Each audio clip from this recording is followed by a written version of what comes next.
were stretched endlessly in all directions, a vast space that seemed to have no walls or ceiling. Thousands of alien beings filled the seats that flowed in precise geometric patterns around the central platform. Some resembled massive crystalline formations that pulsed with inner light. Others were clouds of sentient gas contained in force fields. There were beings made of living metal, creatures with dozens of eyes, and forms so strange that human minds struggled to comprehend them. This was the Galactic Council, the governing body that had ruled the known galaxy for over 50 million years. Stood on the platform at the center of it all. He wore the formal diplomatic uniform of Earth, a simple dark suit that seemed almost primitive compared to the exact clothing and forms around him. On his left stood one Park, her military uniform crisp and decorated with medals from various conflicts. On his right was Lee, carrying a data tablet filled with scientific reports and proposals. Behind them, a dozen other human representatives waited in silence. Of the spoke, its voice echoed through every corner of the chamber, translated instantly into every language known to the council. They resembled a massive floating jellyfish made of silver threads, each one carrying electrical impulses that created patterns of light. It was ancient beyond human understanding, having served on the council for over 3 million years. "Entity of Earth," they began, "you have been summoned to answer for your action. In the 8 years since you discovered faster-than-light travel and joined galactic civilization, you have colonized 12 worlds. You have expanded your territory at a rate unprecedented in council history. You have refused to follow the cultural integration protocols that maintain peace among civilized species. You have maintained separate military forces despite council regulation. And most concerning of all, your history shows a pattern of violence and warfare that makes you a threat to galactic stability." Wu stepped forward. His heart pounded, but his voice remained steady.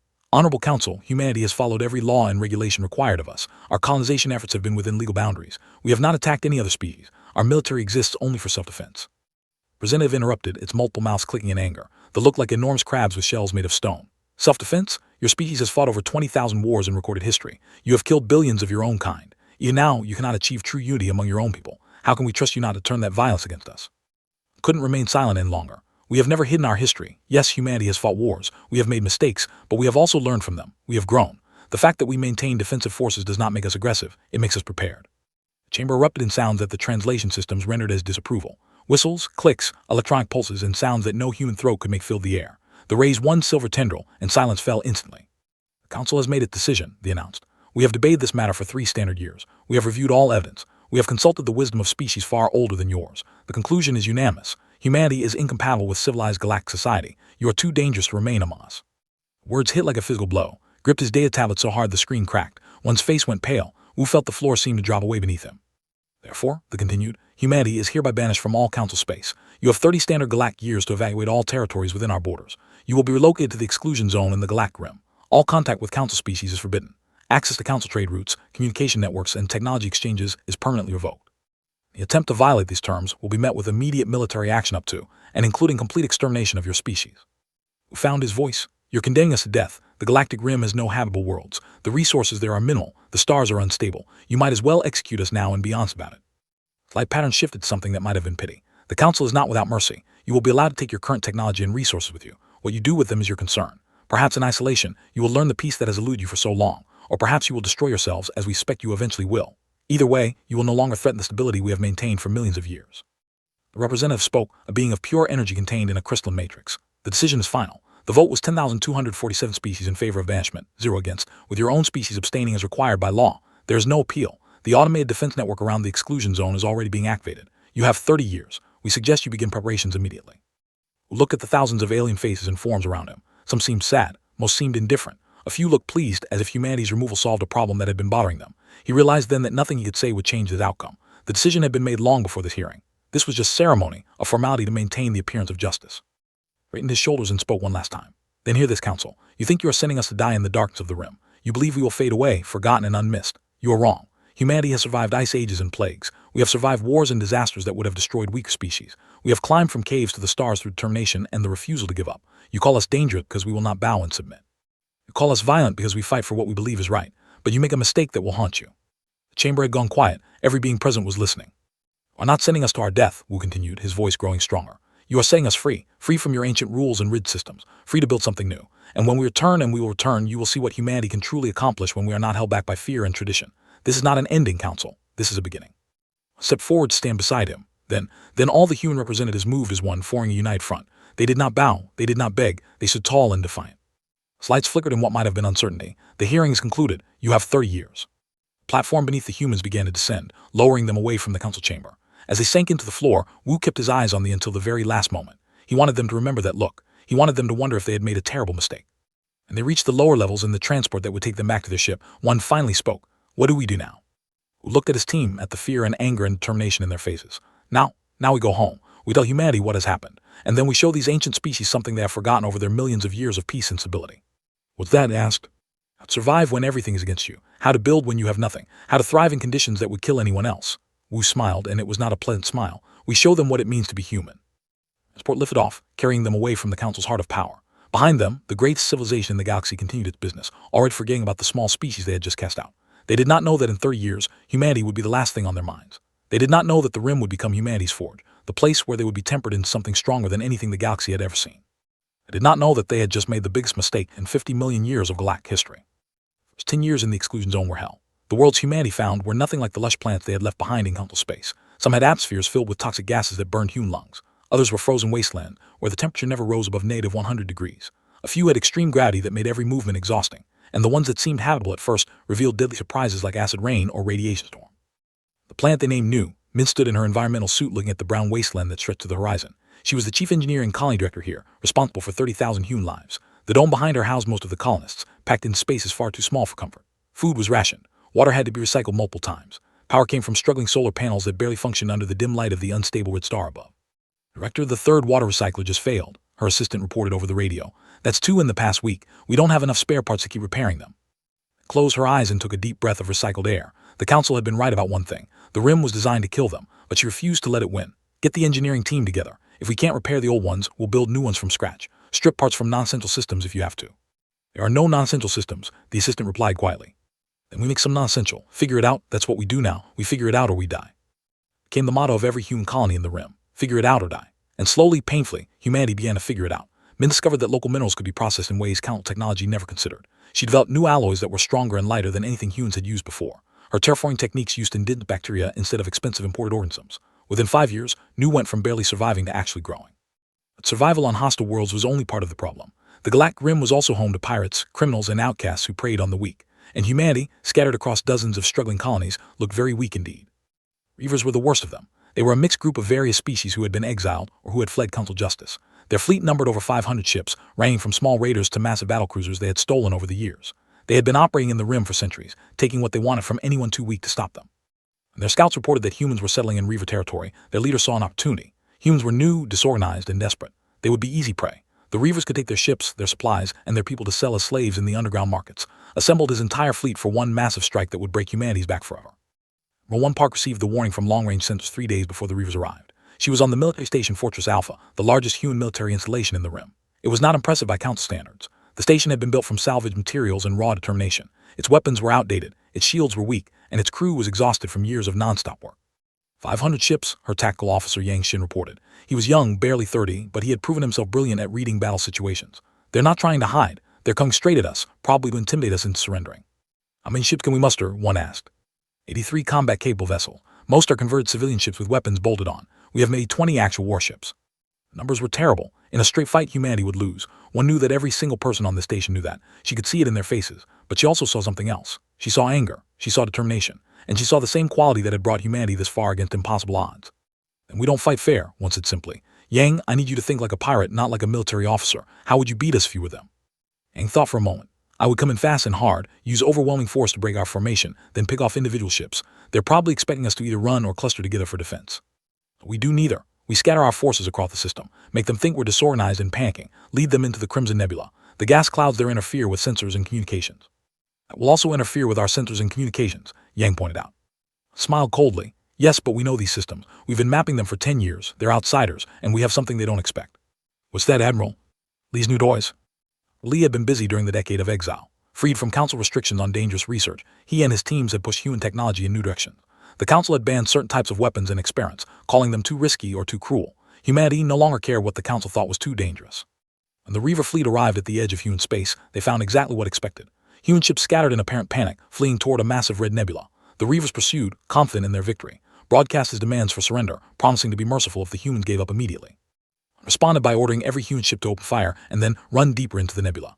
The Reavers followed eagerly, like predators chasing wounded prey.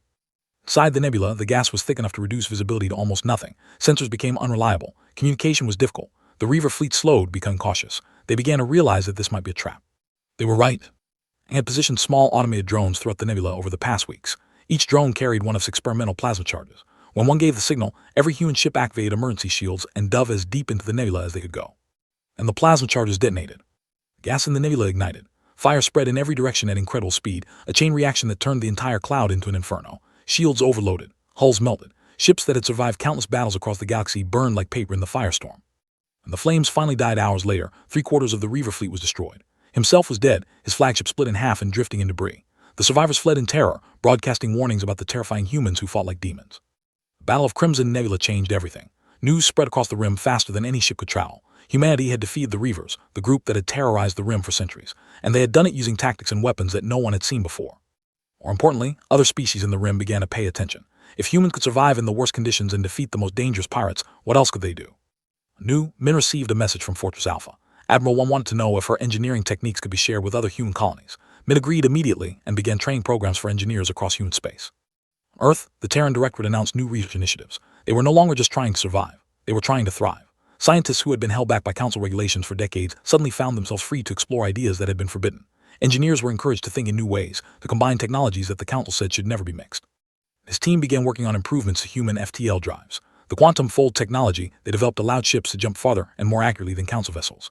It used principles that the council had declared impossible, but humanity had learned an important lesson over the past decade. The council was wrong about a lot of things. Years after the banishment, humanity was no longer on the edge of extinction. They had 28 functioning colonies. Their military, though small, was feared throughout the rim. Their technology was advancing faster than it ever had under council oversight, and they had learned the most important lesson of all. When you have nothing to lose and nowhere to go but up, you can accomplish impossible things. You can turn weaknesses into strengths. You can make the worst circumstances work in your favor. You can take what was meant to be your grave and turn it into your fortress. The council had tried to bury humanity in the rim. Instead, they had planted seeds in rich soil and given them every reason to grow strong and fierce. The galaxy would learn this lesson eventually. But by then, it would be too late. Years into the exile, human scouts discovered they were not alone in the rim. On a dead moon orbiting a gas giant, they found structures. The buildings were strange, made from materials that seemed to grow rather than be constructed. Inside, they found them. Looked like massive insects, each one the size of a human vehicle. They had hard shells that gleamed like polished stone and dozens of delicate limbs that could perform incredibly precise work. They communicated through chemical signals and vibrations that human technology could barely detect. When the human scouts first encountered them, both sides nearly opened fire out of shock and fear. Ambassador Wu, now in his 70s but still sharp, insisted on personally leading the first diplomatic mission. He brought Bin Han, a young diplomat who had shown remarkable skill at understanding alien psychology. They arrived at the colony unarmed, broadcasting peaceful intentions on every frequency they could manage.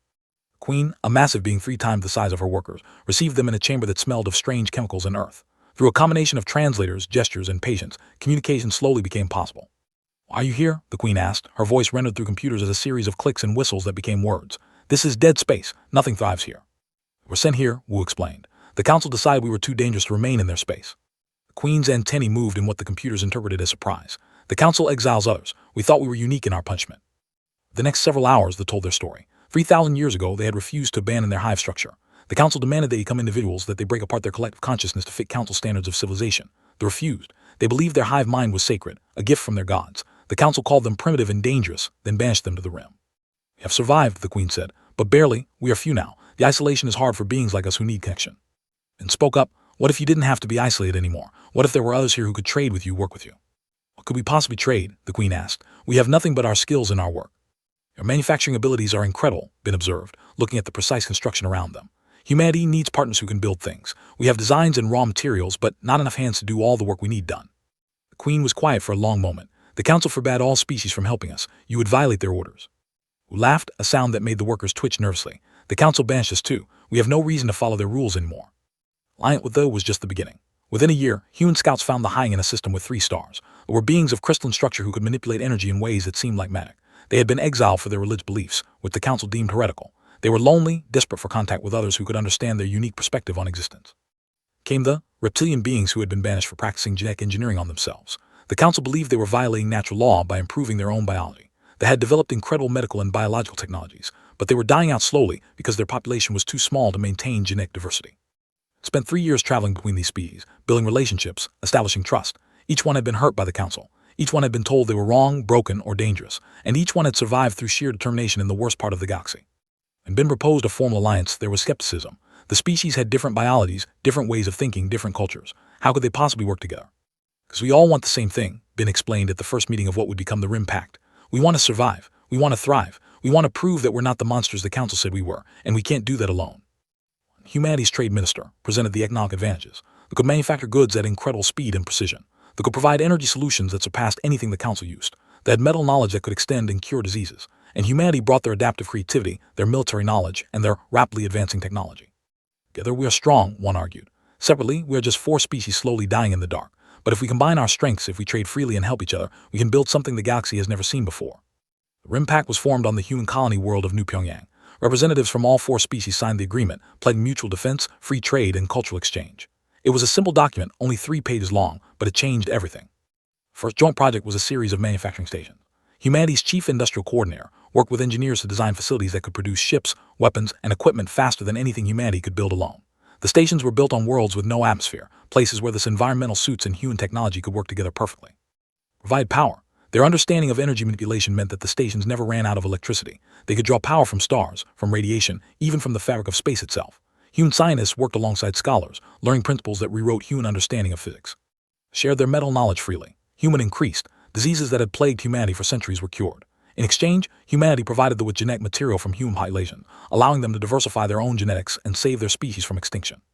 The Rim Pact was more than just economic cooperation. It was cultural exchange. Humans discovered that music, experienced through vibrations rather than sound, could be hauntingly beautiful. They learned to appreciate human visual art, something they had never encountered before. They shared their philosophical traditions, which influenced human thinking in unexpected ways.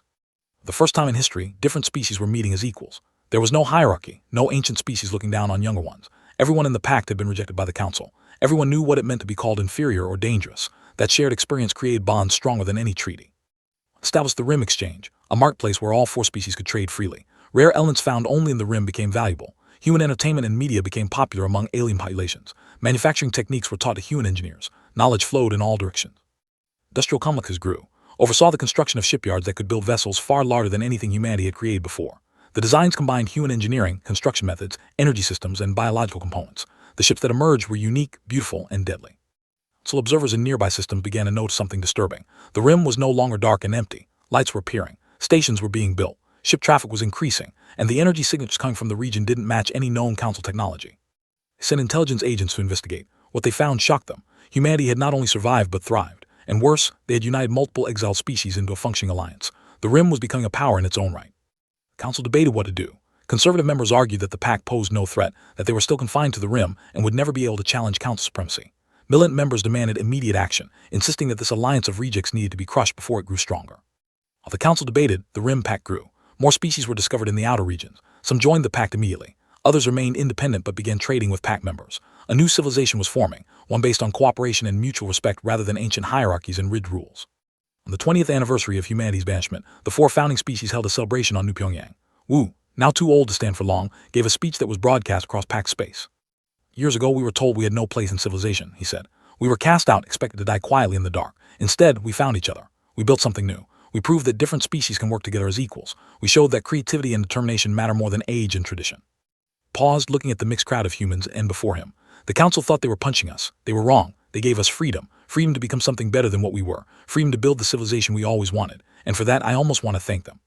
Crowd laughed, a sound that mixed with clicks, chimes, and hisses in a harmony that no single species could create alone.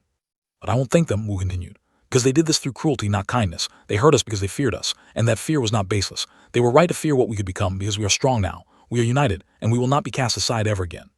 Celebration lasted for days, but in Council space, alarms were beginning to sound. Something was stirring in the Rim, something they had thought they controlled, and they were starting to realize that perhaps they had made a terrible mistake 20 years ago when they banished humanity and set in motion events they could no longer stop.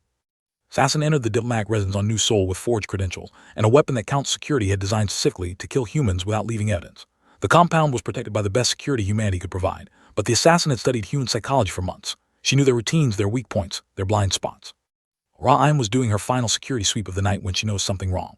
One of the ventilation sensors showed a tiny fluctuation in air pressure. It was barely noticeable, the kind of thing most people would dismiss as a sensor error. But Bora had been protecting important people for 15 years, and she had learned that details saved lives. Triggered a silent alarm and moved toward the source of the fluctuation. In Ambassador Wu's private quarters, he found the assassin standing over the old man's bed, weapon raised. Bora didn't hesitate. She fired her plasma pistol, and the assassin's shield absorbed the shot. The assassin turned, and Bora saw that she wasn't human. She was a species known for their agility and precision. Fight lasted only seconds, but it was vicious. The assassin was faster, but Bora was desperate. When reinforcements arrived, they found Bora wounded but alive, and the assassin dead. More importantly, they found the assassin equipment. The weapons, the forged documents, the communication device that linked directly back to Council intelligence networks. Ho, the director of Rim Pact Intelligence, examined the evidence personally. He was a quiet man who had spent decades in intelligence work, first for Earth's government and now for the entire Pact. What he found in the assassin's encrypted files made his blood run cold. There had been 6 other attempts in the past month. A bioweapon designed to target human genetics had been intercepted at a colony world. An explosive device had been found in a manufacturing station. Someone had tried to poison the water supply on a research facility, and a saboteur had been caught trying to destroy the main power core of a metal center. All the evidence pointed to the Council. They were conducting a covert war against the Rim Pact, trying to destroy them quietly before they became too strong to stop. Admiral One Park, now in her 70s but still commanding the Pact military, met with the Pact leadership in an emergency session. She brought Sang Ho's evidence and laid it out plainly. The Council is trying to kill us, she said without preamble. They're doing it secretly because they don't want their own people to know they're attacking species they claim to have simply exiled. But make no mistake, this is war. The Queen's chemical signals translated as anger. We have done nothing to threaten them. We only wanted to survive. Our survival is the threat, Wu replied weakly from his metal bed. He had survived the assassination attempt but was still recovering. We proved that their way isn't the only way. We built something outside their control that terrifies them more than any weapon could. Representative, a being of crystalline structure that pulsed with inner light, asked the crucial question. What do we do? If we respond with force, we give them justification to attack us openly. If we do nothing, they will kill us slowly. Smiled coldly. We do what humanity does best. We fight back, but not the way they expect. Sang Ho, activate the Reapers. It's time to take this war to them. Reapers were Rim Pact special forces, trained in covert operations and unconventional warfare. They were volunteers from all 4 species, though humans made up the majority. They had been training for 5 years, preparing for the possibility that the Council would eventually move against the Pact.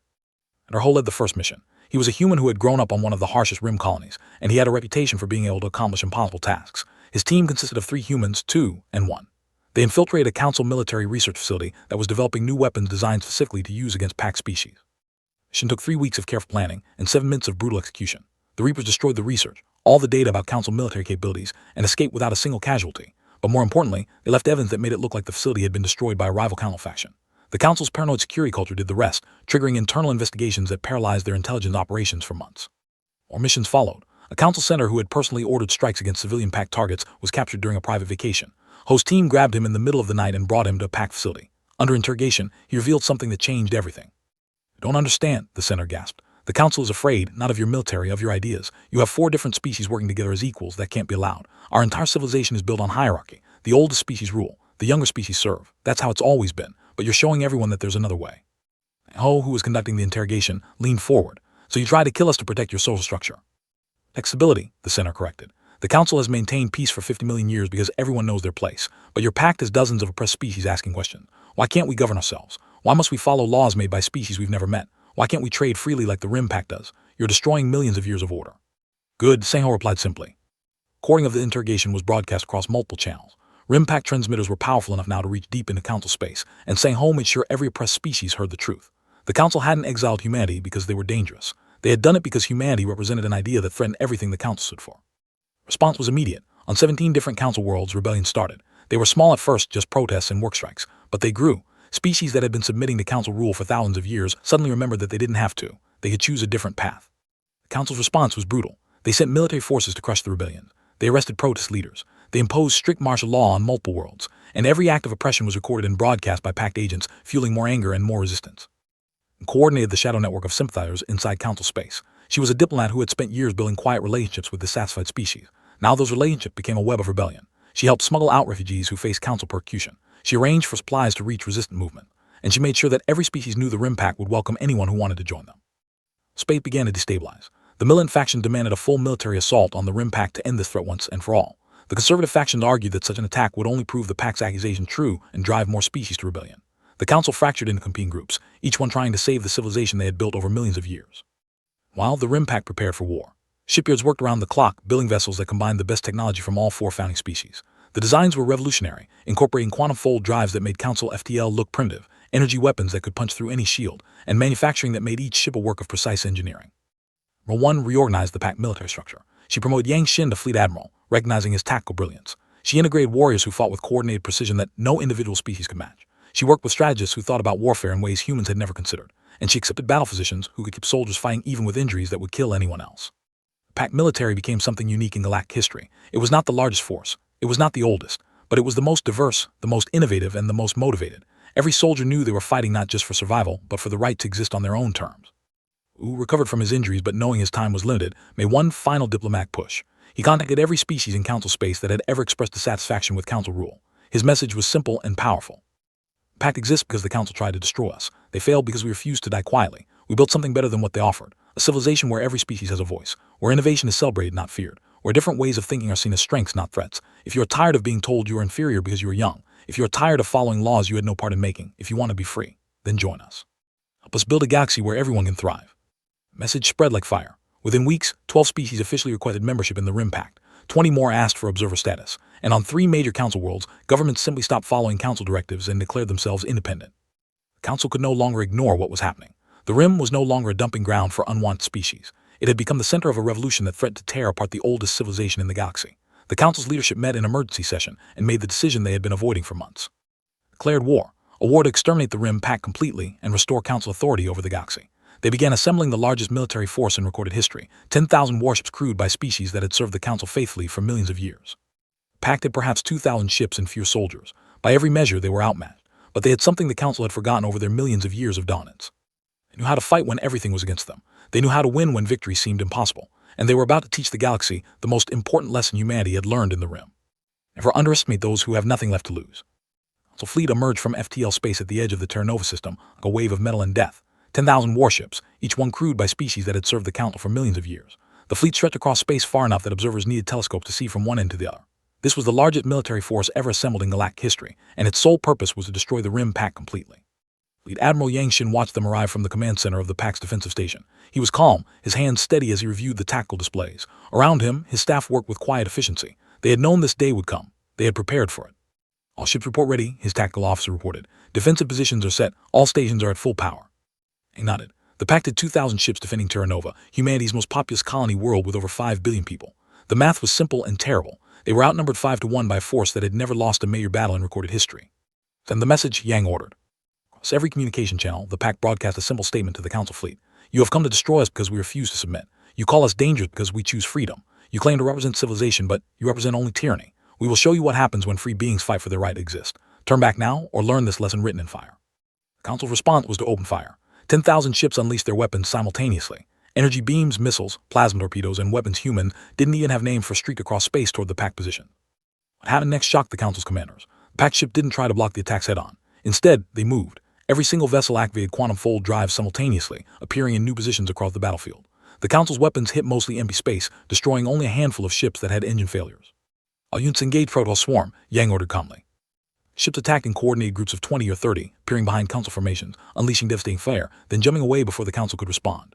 The tactics came from hive mind coordination, adapted for space warfare. No single Pact ship tried to fight a Council vessel alone. Instead, they swarmed like insects, overwhelming shields through concentrated fire, then moving to the next target. Energy weapons cut through Council shields like they weren't there. The technology was based on principles the Council had never understood, manipulating energy at quantum levels. Council ships that had withstood weapons fire for centuries found their defenses useless against beams. The neural interface systems that humans had developed allowed Pact pilots to react faster than any Council crew. The interfaces connected directly to the pilot's brain, letting them control their ships with thought instead of physical controls. The advantage was only a fraction of a second, but in space combat, that was enough. Battle raged for 6 days. The Council had numbers and firepower. The Pact had mobility, coordination, and technology the Council couldn't counter. Slowly, the tide began to turn. Council ships started making mistakes, their crews exhausted from constant attacks that could come from any direction at any moment. Pact forces, rotating their ships to give crews rest, maintained constant pressure. The 6th day, Yang ordered the final phase. Half the Pact fleet jumped away, and the Council commanders thought they were retreating. They pressed forward eagerly, trying to finish the battle. Too late, they realized they had been lured into a trap. The Pact ships reappeared on all sides, surrounding the Council's advanced forces. The concentrated fire destroyed over 1,000 Council ships in less than an hour. Council fleet in chaos, limping back to Council space. They had lost 2,000 ships and over 20 million crew members. The Pact had lost 300 vessels. Terra-Nova was saved. News of the victory spread across the galaxy faster than light. The Council, which had not lost a major battle in millions of years, had been defeated by a force 1/5 their size. Species across Council space erupted in celebration. Rebellions that had been simmering exploded into full revolution. But Yang knew the war was far from over. The Council had 8,000 ships remaining, and they would return with better tactics and more determination. The Pact needed to take the initiative before the Council could reorganize. Going on the offensive, Admiral 1 announced in the War Council that followed the battle. She was 80 years old now, but her eyes burned with the same fire they had when humanity was first banished 30 years ago. We're going to liberate every world that wants to join us. We're going to show the galaxy that the Council can be beat. General Nam led the ground campaigns. He was a career soldier who had fought in the early Rim conflicts, and he had learned valuable lessons about winning hearts as well as battles. When Pact forces landed on oppressed worlds, they didn't conquer, they liberated. First liberation was a world called, home to species that had been serving the Council for 10,000 years. The Council garrison there expected a brutal assault. Instead, forces surrounded the military bases and broadcast a simple message.